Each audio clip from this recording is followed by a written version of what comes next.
ఓం నమో విరాట్ వెంకటేశాయ గరుడ వాహనాయ.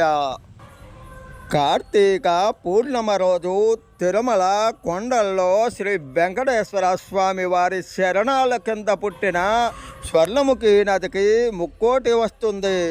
కార్తీక పూర్ణిమ స్వర్ణముఖి నది ముక్కోటి రోజున స్వర్ణముఖి నదీ తీరములో వెలసిన శ్రీ కళ్యాణ వెంకటేశ్వర స్వామి వారి గరుడ వాహక సేవను వీక్షించిన వారికి శ్రీ తిరుమల కొండల్లో ఉన్న సమస్త పుణ్యతీర్థాల్లో స్నానము చేసిన పుణ్యఫలం వస్తుందని శ్రీ వెంకటాచల మహత్య వచనం. శ్రీవారి గరుడ వాహక సేవను వీక్షించిన వారు జీవితంలో అత్యున్నత స్థానానికి చేరుతారని ఆగమ శాస్త్రవచనం. జీవితాంతం యజ్ఞదాన తపస్సులు వేదాధ్యయనం ఎన్ని దానాలు చేసినా రానంత పుణ్యఫలం గరుడ సేవను వీక్షిస్తే వస్తుందని భగవద్గీత